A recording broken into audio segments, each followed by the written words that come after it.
Kesedihannya Hajar Aswad kan begini. Kenapa kamu menuhankan diriku, menuhankan batu yang sebenarnya hanya batu hitam seperti ini? Kenapa kamu menuhankan aku? Kenapa tidak menuhankan kepada Zat yang Maha Suci? Kenapa tidak menghubungkan rohanimu kepada keilahian? Tapi kalau malah kamu menghubungkan rohanimu kepada batu yang kau anggap suci ini. Seperti itu. Tangisnya dan saking ibaratnya bisa dikatakan kutukannya itu adalah ketika orang itu menyembah atau menyambungkan rohaninya itu kepada batunya itu, bukan kepada keilahian. Seperti itu loh.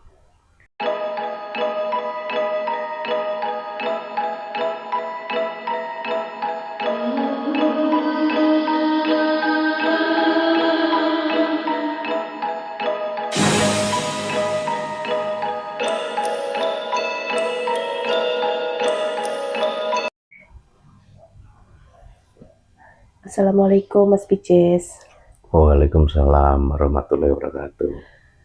Melanjutkan pembahasan yang kemarin kan sampean bilang mau membahas tentang batu Hajar Aswad itu Mas Pijes. Itu Iya. gimana Mas Pijes? Tentang, oh iya, saya baru ingat. Tentang Hajar Aswad ya. Iya. Begini, kemarin saya memang menyampaikan bahwasannya setiap orang pergi haji ataupun umroh, harapannya ketika mencapai ke Mekah atau ke Ka'bah itu adalah bisa mencium Hajar Aswad kan. Iya Mas Pijes. Setiap orang pasti akan mengharapkan seperti itu. Tapi kenyataannya saking banyaknya orang, berjuta-juta orang, tidak semua bisa mendapatkan, bisa mencium Hajar Aswad itu sendiri. Betul begitu? Iya Mas. Tapi saya menerima dari guru saya bahwasannya batu Hajar Aswad itu dari kisah ini kan, itu kan batu berasal dari surga ya. Iya. Dulu menurut cerita batu itu berwarna putih atau bagaimana lah. Tapi saking banyaknya dosa-dosa manusia, batu itu berubah menjadi batu hitam. Itu Dari kisahnya dulu ada seorang kiai mengatakan seperti itu. Benar atau salah itu Allahu a'lam. Tapi sepengetahuan saya dari guru tauhid saya, batu Hajar Aswad itu dia sangat merindukan satu orang. Tapi di sisi lain sangat merindukan orang. Di sisi lain yang negatifnya itu adalah batu itu mengutuk seseorang. Itu kok seperti itu. Bisa sampai mengutuk itu, padahal kan itu batu suci ya Mas. Kok bisa sampai mengutuk satu orang itu bagaimana ya Mas Pijes? Begini, di dalam orang yang berhaji, begitu banyak seseorang itu berniat yang berbeda-beda dan bermacam-macam. Seperti itu. Ada ketika di sana itu niatnya adalah untuk penebusan dosa. Ada di sana itu niat untuk kalau bisa itu dicabut nyawanya di sana. Terkadang juga ada ketika dia ada masalah dengan pergi ke sana, berharap masalahnya hilang. Tapi ada juga supaya usaha, karirnya, atau jabatannya semua dilancarkan. Itu semua kan duniawi ya. Tapi ada yang sedikit melangkah ke akhirat, maksudnya supaya di sana ini dibalas dengan surga. Itu seperti itu. Mas, sebenarnya mohon maafin Mas Bijis, itu kan dengan doa-doa semuanya itu kan baik Mas Bijis untuk dunianya.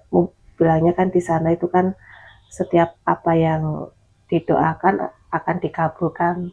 Mungkinan pikirannya mau di sana, ya berdoalah yang mungkin sesuai dengan hatinya, maka akan dikabulkan. Itu tadi kan Mas Bijis, apakah itu salah ibaratnya kalau berdoa seperti itu? Kalau untuk mengatakan salah dan benar itu bukan pribadi saya. Tapi kalau zaman mengatakan itu mengarahnya ke tauhidan atau tidak, nah kita gali bersama-sama. Tapi saya tidak berani mengatakan gini ya, menghukumi lah bisa dikatakan. Apakah ibaratnya sampean bilang, apakah salah saya di sana minta harta? Enggak. Apakah salah di sana minta surga? Juga tidak salah. Tapi kalau di sana itu urusan sampean adalah urusan keilahian, ya sampean koreksi lagi niatmu. Karena itu akan menentukan ketauhidanmu masuk di dalam kesirikan atau benar-benar kemurnian, kesempurnaan keilahian atau ketauhidan yang murni itu sendiri. Ini yang harus diwaspadai.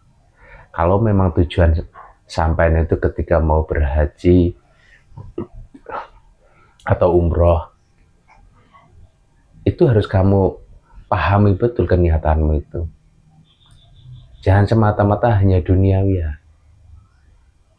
Sedangkan kesirikan yang kamu bawa tidak kamu sadari, tidak kamu bersihkan. Makanya kan aku bilang, batu Hajar Aswad itu mengutuk seseorang dan juga merindukan satu orang. Yang dikatakan mengutuk seseorang itu gini, orang berpikir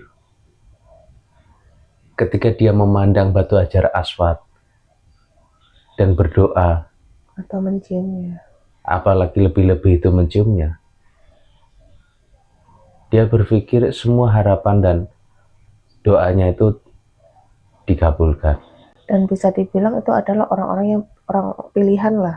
Orang ya, orang pilihan. Itu sampai mencium itu. Ya, itu kan pendapatnya.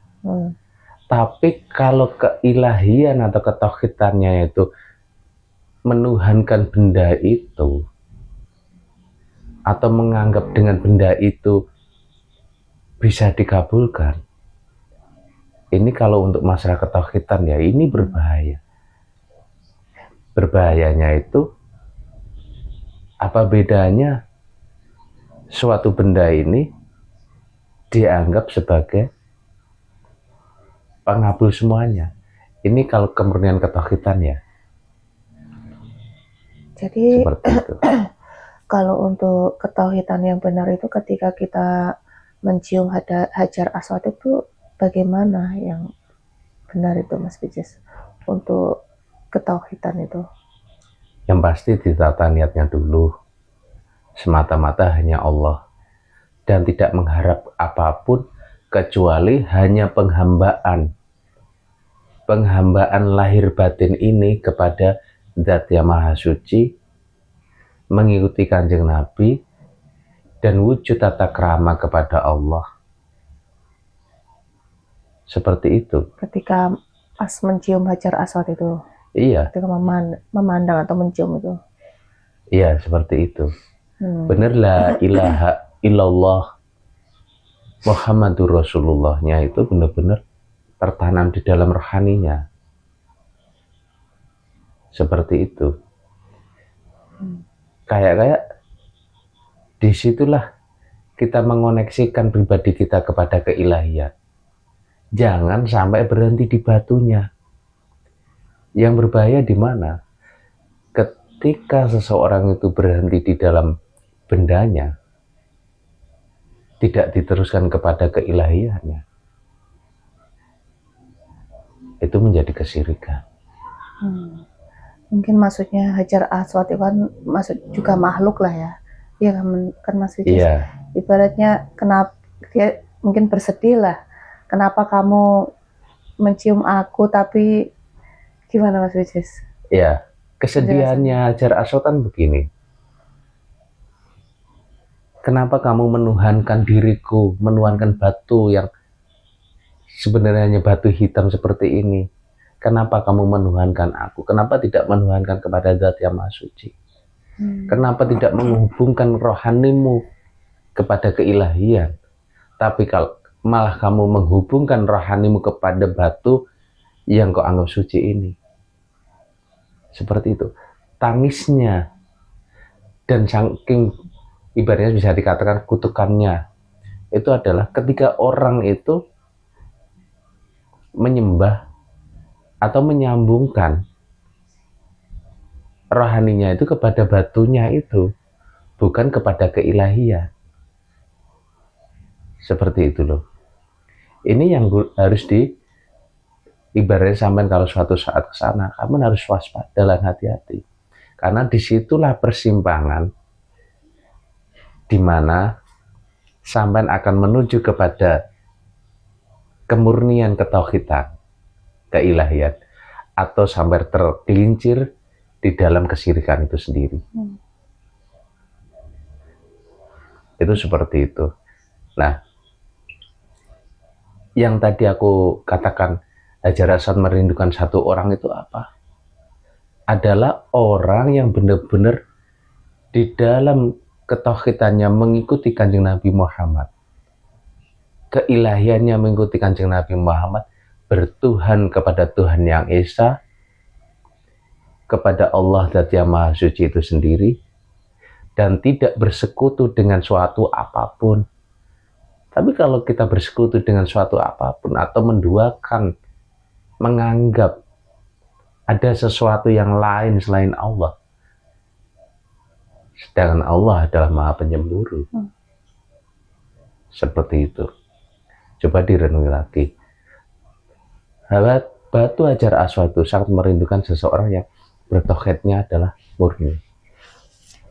Ibaratnya pada saat menciumnya itu dia membawa kemurnian ketauhidan lah ya, yang benar-benar dirindukan Hajar Aswad itu. Iya, betul. Orang yang membawa kemurnian ketauhidan. Nah, itu sangat disenangi atau dirindukan bahwasanya dia dicium seseorang kekasih Allah. Orang yang tauhidnya benar-benar murni. Bukan semata-mata menuhankan benda ini atau benda batu ini atau bangunan ini. Bukan. Tapi semata-mata mengikuti sunnah Rasulullah. Mengikuti ajaran agama Islam dan ketauhidannya benar-benar murni. Seperti itu. Jangan sampai secara pembahasan kitab kita membahas secara bahasan apa itu, kita mengaji atau menata keimanan, tidak boleh menyembah benda, tidak boleh menganggap sesuatu itu suci kecuali Zat yang Maha Suci. Tapi kenyataan di lapangan ketika kita diuji seperti itu, diuji ada sesuatu yang dikatakan ini rumahnya Allah, terus kita hanya berhenti di bendanya dan menganggap sesuatu yang bahwasannya ini adalah rumah Tuhan itu sendiri, ini sangat berbahaya. Berarti walaupun bangunan itu disucikan atau benda itu dikeramatkan, kita nggak boleh menyembahnya ya Mas Wicis.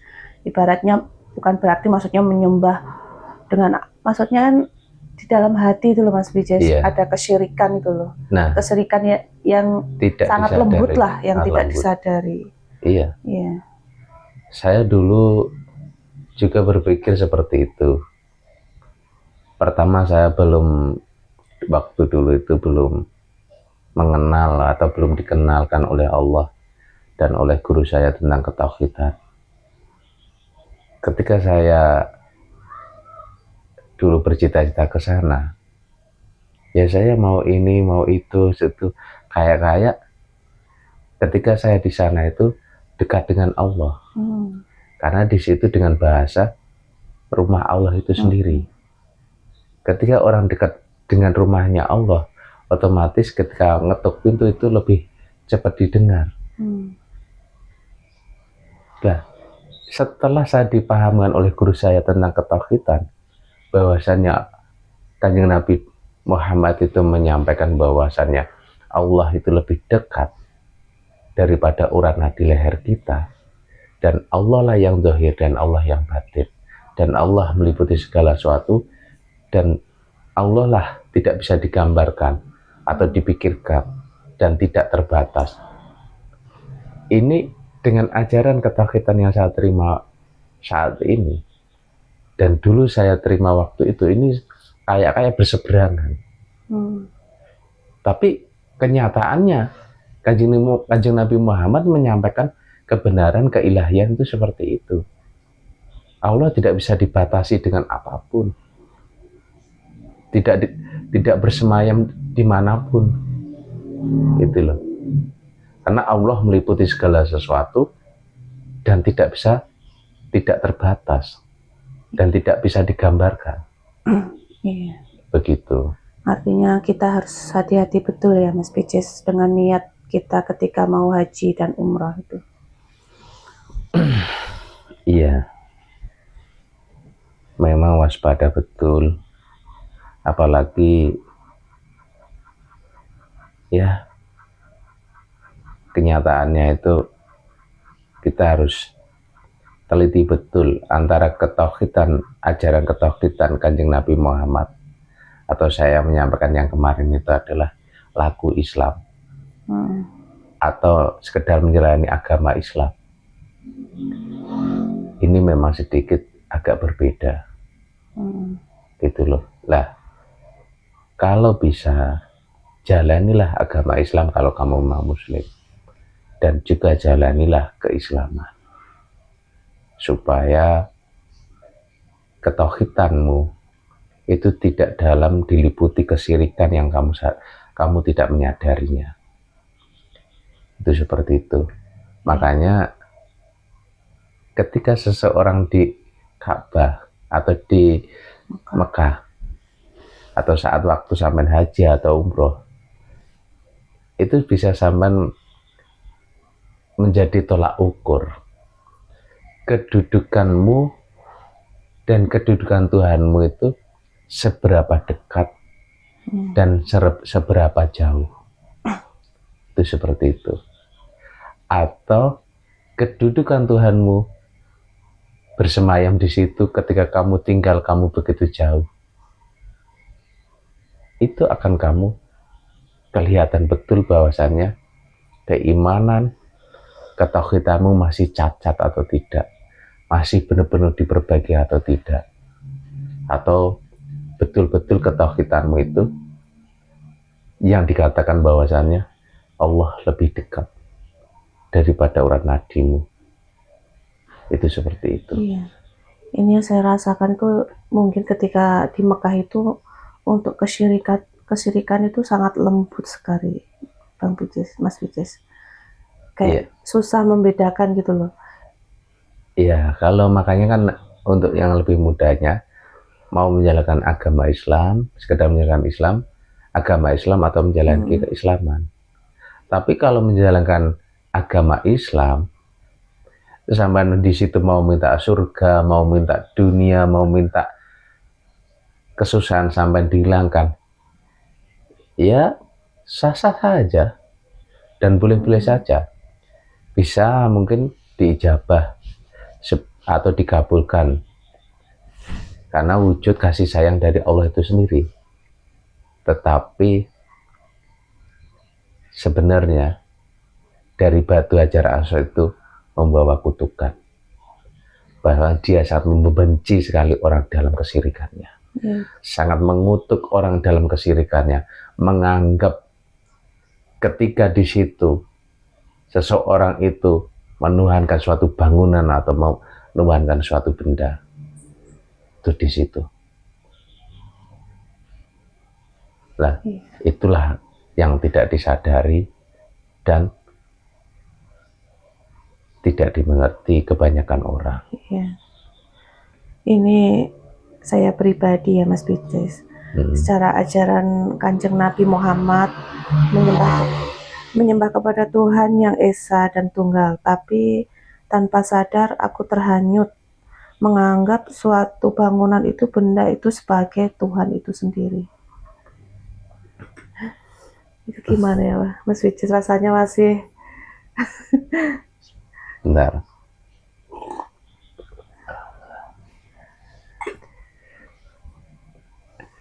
Ya, kenyataannya ketika tidak dibekali dengan ketauhidan yang benar, ketauhidan yang benar-benar murni, keilahian yang benar-benar dalam kesempurnaan, itu yang tadi sampai katakan, tanpa tersadari seseorang itu padahal secara keniatan kita sudah betul ingin menuhankan kepada Tuhan yang Esa, Tuhan yang Tunggal, tapi kenyataannya di lapangan terbawa arus keadaan, terbawa arus kondisi, bahwasanya semua orang mengatakan disitulah rumah Allah. Orang ikut atau terbawa di situ, akhirnya kesirikan yang tidak disadarinya meliputi di dalam relung batinnya. Ketika dia mengangkat tangan kayak dia berhadapan dengan Tuhannya, bahwasannya disitulah sebenarnya kembali lagi kedudukan hamba dan Tuhan ternyata masih berpisah. Ibaratnya ketauhidan kita tuh masih sangat jauh ya Mas. Sangat jauh. Makanya coba diteliti lagi pembahasan kita tadi itu, atau dikoreksi lagi lah. Tapi saya tidak menghukumi loh ya. Seseorang mau ke sana, mau menyelesaikan masalahnya biar terselesaikan, ya silakan. Orang mau sana mau minta dunia atau minta surga, ya silakan. Ini kan yang kita bahas kan tentang orang yang mau benar-benar ketauhidannya murni ketika di sana gitu kan Mas Bicis. Betul. Dan orang yang benar-benar dirindukan oleh Batu Hajar Aswad itu adalah yang tadi saya jelaskan tadi. Orang yang benar-benar murni dan sempurna di dalam ketauhidannya, tidak menuhankan benda yang ada di sana. Itu seperti itu. Kita di sana, umpama pribadi saya ke sana itu hanya sekedar mengikuti apa yang diajarkan Rasulullah secara syariat. Tapi ketauhidannya kita harus benar-benar tanam kepada la ilaha illallah Muhammadur Rasulullah. Benar-benar tidak menuhankan suatu benda atau suatu ciptaan dari Zat yang Maha Suci itu sendiri. Itu seperti itu. Atau benar-benar kepada Tuhan yang Tunggal itu sendiri, tanpa sekutu dan tanpa kita itu berbuat syirik atau menduakan bahwasanya ada sesuatu yang lain yang kita anggap secara tidak langsung itu menuhankan, walaupun tidak dengan bahasa, tapi tindakan itu menjaminkan bahwasanya engkau menyembah benda itu. Itu seperti itu. Nah, di dalam pembahasan tadi mudah-mudahan sampai dapat memahami ya, sampai dapat mengerti. Penting sekali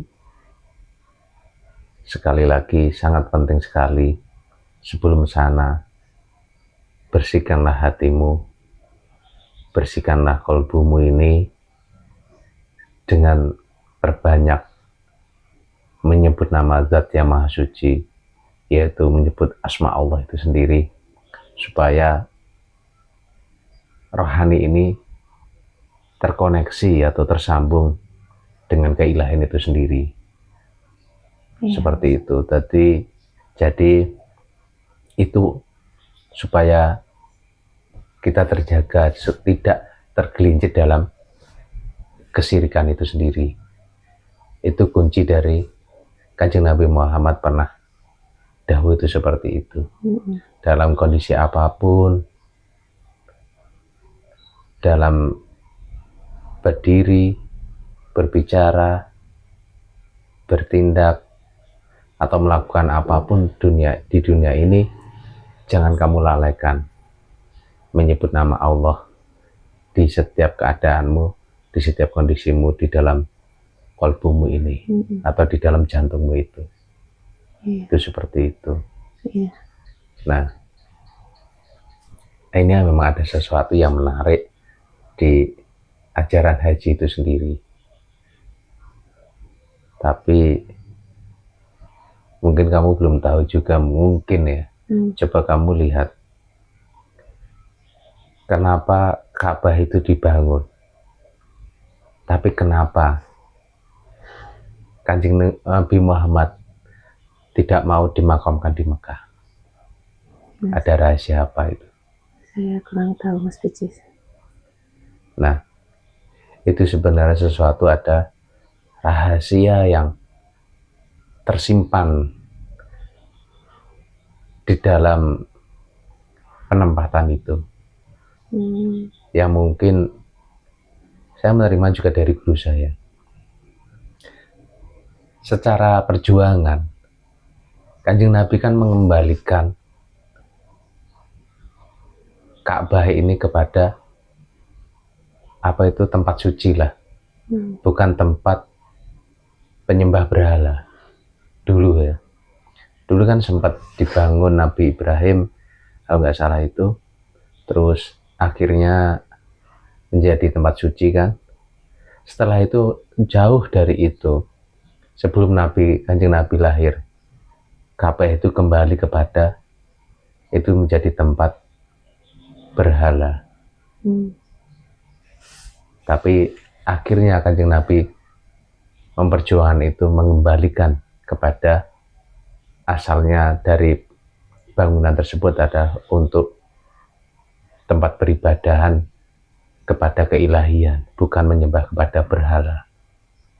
Nah,